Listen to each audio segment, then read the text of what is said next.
I am today sounding the alarm bell about Big 12 football because I think Big 12 football is in a very, very, very bad place.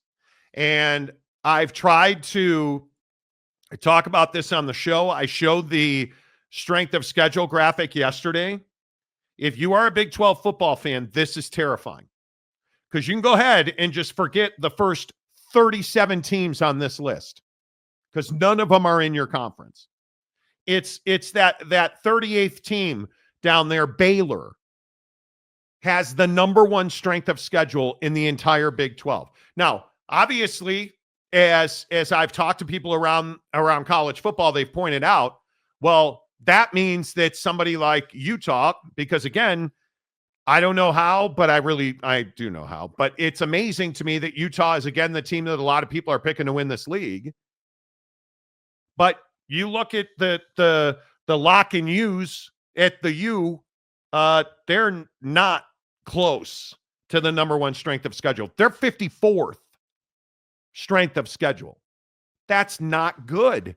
You start looking at Joseph W. McGuire, Joey McGuire, in this unbelievable recruiting and portal class that he has on paper. How do you not go undefeated at 63rd strength of schedule? And maybe this is where I turn into a red ass today. Very, very, very small percentages say any of the Big 12 teams are going to go undefeated or lose one game. Yeah. And what's the indictment? Well, their strength of schedule is so soft because 90% of it is Big 12 games, right? I mean, that's the indictment. The obvious inference. No, that's the truth. Like the obvious, issue is that well, you play a Big 12 schedule, so you're that's not very difficult. I mean, that's what it is. And so my thing is very simple. Same messaging we had for BYU last year, right? All the BYU fans saying, oh, we're going to run the table, Monty. We are going to go undefeated. And then you fumbled the ball badly to end the year.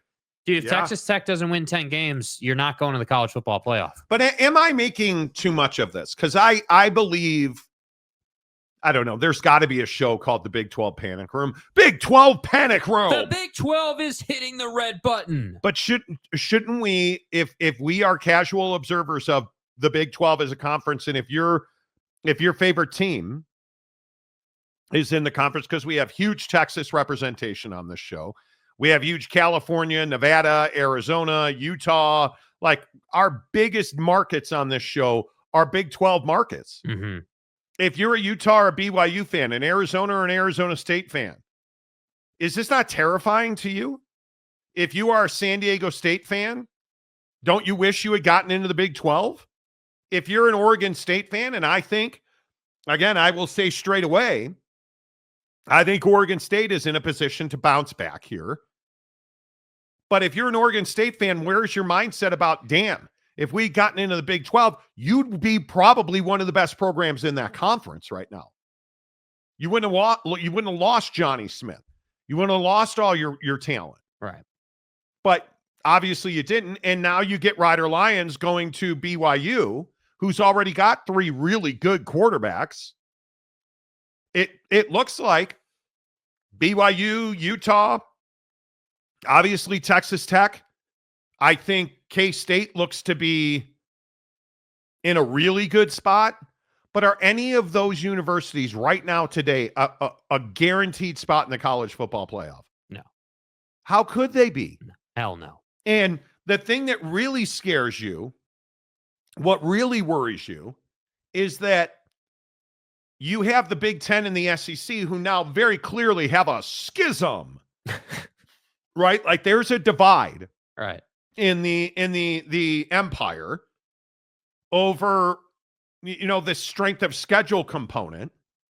But again, if you're the SEC, aren't you living on this graphic right here? Yeah, I mean, it goes back to the Sankey clip, right? The strength of schedule. Hey, like we gotta, strength of schedule has to be the key metric. You guys all remember it, right? Hey, why isn't strength of schedule the key metric? I mean, that's what, when I see scheduling matrix graphics like this that we're showing you, and I look at this, it just brings me right back to what Greg Sankey said. Whether people want to agree with it or not, that's up to them. We can go through the analytics and show the rigor of our schedule is different than anyone else's, period.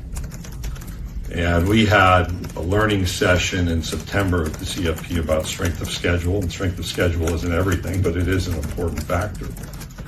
I remember very clearly one of the messages was, if you play the top ranked team and the 130th ranked team, those two games average out to 65.5. If you play 65 and 66, they average out to 65.5. And so the advisor said, you're just as well playing 65 and 66. Here's my problem. But for maybe one, maybe two teams in a year, we don't have 65 or 66, and everybody else has a group. And I don't know how he's wrong. And when we start looking at this situation with the Big 12, they have no team in the top 35 strength of schedule. Yet when I look at the SEC, and I know you guys all routinely get on this show and kick the crap out of Greg Sankey, but how are you arguing against the fact that the SEC is in the best position to dominate the entries into the college football playoff? And without a doubt, the Big 12 is behind every other conference. Now, you look at the other three, they're all represented here. Yet the Big 12 is 38th is your first. 38th. You're behind flipping Georgia Tech. Man, like, you start looking at Clemson, Miami, you're behind BC, you're behind Florida State. Like, this is, if you're a Big 12 fan, this is terrifying to you. And it should be. And I understand if you are a, I don't know, San Diego State, because we have a lot of San Diego State fans on the show right now. You don't care if you're 123rd. You have one job. Win the Mountain West Conference, win the Pac-12 Conference. That's your only job. And I don't think you'll do that, but you don't care if you're 123rd in strength of schedule in football. Why do you care? But if you're the University of Utah, if you're BYU and you're 66th in strength of schedule, I'd be talking about the recruiting wins too, not the schedule. And I will go back to this point that I routinely make. You can very clearly see the universities in this league that are doing the job. Like, I again obsess over, like, Mark Harlan at Utah. Look at them tweeting out links to men's and women's basketball season tickets today. Well ahead of season. And Alex Jensen, their new coach, because remember, they fired their coach mid-season last year and then hired Alex Jensen, prominently favored on the graphic. Men's and women's college basketball season tickets, already promoting those. Utah is here to win. Because they know they have to. Every dribble of the basketball, every pitch in softball and baseball, every run of Utah skiing. Right? Like, let alone football. They want to win every rep in football. There's no doubt about that. But can I say the same thing about Baylor? Can I look at this right here and say the same thing about Texas Tech at 63? And you know what the tragedy is? It's not really Texas Tech's fault. No. It's everybody else in this league who doesn't do everything they can do to recruit, who doesn't do everything they can do to have the best coach in the best situation. It's everybody else in this league who's ho-humming through the revenue sharing and ho-humming, maybe we'll do some NIL at some point. That's what all this is. And I'll point to Utah on NIL, and I'm sure the people up on the hill in Utah love me for this, but how far behind the curve has Utah been for how many years until about a year ago? And that's part of the reason that you don't have a school in this conference higher than 38th in strength of schedule. Are you really a power conference? I mean, you are. Let's not get carried away. But if the Big Ten and the SEC can't figure out a compromise, and you wind up at 12 and you're very limited, if it truly is the 5+7, you're screwed. Yeah, it's tough, bro. And I agree with Brett Yormark. If you are the Big 12, you need 5 and 11. You need a situation where you would better get, if you're the Big 12, you would better get that 5-11 model. Well, I'm first and foremost, I like 16. More access is better for the Big 12 for sure. But I'm also about fairness. And there's been a lot of conversations out there about AQs. And, from where I sit, and I know I speak on behalf of our coaches and our ADs, we want to earn it on the field. And I'm adamant about that. And I think a 5+11 format does that. It's fair. It's what our fans want. And they don't want an invitational. They want a true playoff system. And we have that right now. I thought last year going to a 12-team format was fantastic. It played out exactly how people had hoped. It was very dramatic. It created a lot of interest. Going to 16, I think, does more of that. But I think we need to put these multiple AQs, take it out of the conversation and focus on what's right for college football. And I think 5+11 does that, and that's our preference. Well, and then it comes back to how important is strength of schedule? Because, folks, I'm telling you, it is paramount. And not only is it paramount, it should be paramount. I Yeah. mean, who you play should be, the deciding factor. And again, I'm sure we've got a bunch of comments, people saying, "Oh, well, the SEC's got an advantage." Well, they earn that advantage. Their conference plays higher level football. But look at Big Blue Horses. How is this even in dispute? If you have a 1-loss Big 12 team and a multi-loss SEC team, who's getting in? It's going to be the SEC teams. Because, again, when we put this graphic up and you start asking yourself, well, that's not right. Is it wrong, though? If I've got Utah at 54 and they're a 1-loss team, and I've got Alabama, who's 13th in strength of schedule, and they've lost 2 games. Mm-hmm. And their losses are Texas and Georgia. You're putting Alabama in every single time. Right. How do you even argue that? You don't. Because facts. you don't have, and the quiet part that's out loud, you don't have a blue blood in this league right now. You don't have a powerhouse football program in this league right now. And I go back to everything we've ever said about Oak State, running, to hold the door for Oklahoma to leave. Right? Well, look at the graphic. Can anybody find Oak State on this graphic? Can anybody tell me, Oak State's doing everything they can do to win. Anybody got reading glasses? It is really tough when you start looking at these graphics and you say to yourself, hey, there's Oklahoma at 5. The team you ran out of the conference. Oh, we don't want Texas in there at 15. We don't want Texas in there. Bro, what are you talking about, man? Right? But you start going up and down this list and you ask yourself, well, would I rather have Oak State or would I rather have Oklahoma? Well, I got news for you. I'd rather have Oklahoma. And it doesn't take a scheduling graphic to make that choice. And you've got Oklahoma at 5 and Oak State at 41 and Arizona at 60 and Texas Tech at 63 and BYU at 66. I'm telling you guys, you should be very nervous if you are a Big 12 fan. All right, let's get your comments in here on the Monty Show, presented by our good friends at Prize Picks. Oh, my God. Speaking of L's.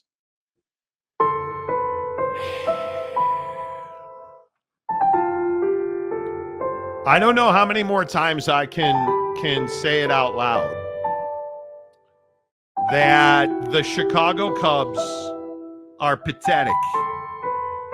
And whatever that was last night, I would just like people to understand that I apologize for just how crappy the Cubs were last night. Because you couldn't hit and you couldn't pitch and you couldn't catch and you couldn't throw. I mean, you run fast and everything, but other than that, you guys are amazing. The Cubs were terrible last night. And now, because again, I lost with Ian Happ getting 0 total bases and jerky face Ben Brown only striking out 3 dudes. I lost already. Face. Yeah. So hard loss. So now we got to put Katie Clark into another lineup if they'll let me. And we got to go back to the beloved, the Chicago Cubs. Wait, you just spent 10 minutes ripping them. What do you mean you're going back to them? You shut your mouth. I mean, Michael McGreevy tonight versus Jamison Tyone. 5:45, so we'll cry on the show together. Yeah. Tyone more than 4 strikeouts. It is what it is. And are you telling me you're clearly going to include Paige Beckers in this, right? Right? Please just forgive him. Right? No? I mean, she's discounted Taco Tuesday. No, I'm not a violent man. You know that, right? I just, yeah. All right. Pete Crow Armstrong. Yeah. Has some pretty interesting numbers. Hits, runs, and RBIs. Yeah. 2.5. I'm going with Pete Crow Armstrong. Yeah. PCA. Yeah. Here's what I got in the lineup tonight. Okay. So you're telling me that I should scratch Katie Clark and I should go with you Paige have Katie Buchers. Clark from the other day, but it's just a losing pick. But you're saying that I should go with Paige Buchers. Yeah. Yes. Paige Buchers, more than 14.5 on Taco Tuesday discount. Aaron Judge to go deep in Cincinnati. And Shohei, my name's not Ipe Otani, for more than 4.5 bases on a demon. Okay, so Paige Beckers is 14.5 points. Right. On a Taco Tuesday, she's hit that every single game. She averages 22. And she's going up against Hot Atlanta. Okay, I'll do that. Katie Clark, by the way, if you're ready to get into prize picks, you guys, Caitlin Clark, 0.5 point. 0.5 point. I think I've hit it every time. 20 to win 1/3. Whoa, that's a mistake. Oh, I power played it. You can undo it. I power played it. You can undo it. Oh, I power played it, you guys. Should I leave it? That tells me I don't live in a what if scenario. Do it. Selectively aggressive. What if I leave it? Do Perhaps I leave play a little it? game called Just a No. Tip. Why do you hate me? What is it that I ever did to you? Well, you're a fan of Aaron Rodgers, so that's the first problem. Paige Beckers or do you think Paige Beckers scores 14.5 Yeah, points? I do. And I'm asking I mean, legitimately. If you're doing Beckers versus Katie Clark, you should take Katie well, Clark. you can only put Katie Clark at 0.5 point in one lineup. No, you can't. You can do her multiple lineups. No, you can't. You can only use the free play in one lineup. That's it. One lineup. So maybe I not go Jamie Tyone here? Jamison Tyone, he's got to bounce back. I'm going to take Jamison Tyone. You're not talking me out of this. And then I think we got to go Pete Crow Armstrong here. Pete Crow Armstrong, hits, runs, and RBIs. That's what we're doing tonight. You're not going to talk me out of this. I'm not playing your stupid little game. 2.5. So I got Paige Beckers at 14.5. Jamie Tyone for 4 strikeouts or more and 2.5 hits, runs, and RBIs. That's what I got tonight. Nice. You like it? What do you think? I like it. Yeah, I think it's good. I mean, I went Major League Baseball. I obviously, went with Aaron Judge. And, so you're not going Paige Beckers? Yeah, I did. I took her on the discount. I had Paige Beckers, 14.5.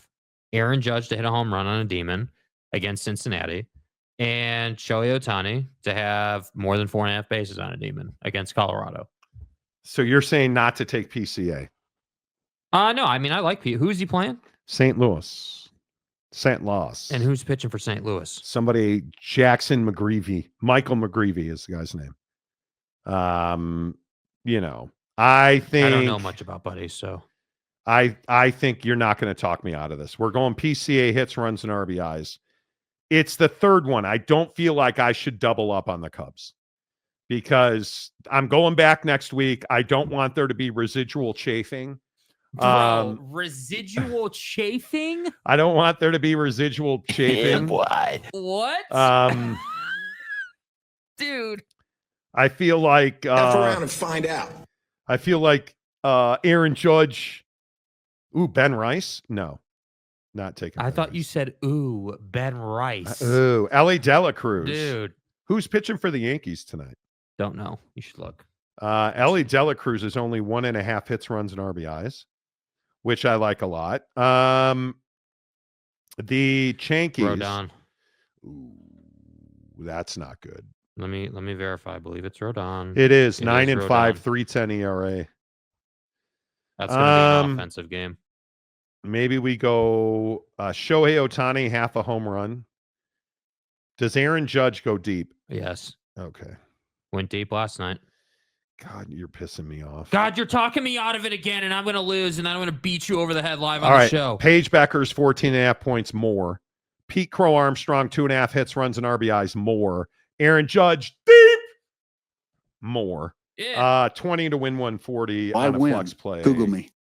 Monty. Hey, great job chipping in. Nice job. There you go. All right, let's get your thoughts on your strength of schedule. Paige Becker's. Gabriel says, oh, wait, it's me. Never mind. On a stream lag. Oh, no. Travis says Stanford does have a tough schedule. BYU, SMU, Notre Dame. It is, and if you would please, it's Notre Dame, comma, our mother, and Miami. I don't disagree with that. Kendrick Barkle. Big 12 should have invited Boise over Utah. Okay. I can't help you, dude. Yeah. Like, I literally can't help you, dude. Makes perfect sense. Gabriel says, my biggest worry for this year is the Big 12 is that the teams remain content with losing. And I think that's terrifying. Yeah. That's terrifying. Kurt Myers, my question is, how is the strength of schedule metric determined? It's formulaic, essentially based on your record versus factored with your opponent's record, the strength of opponent and strength of remaining opponent.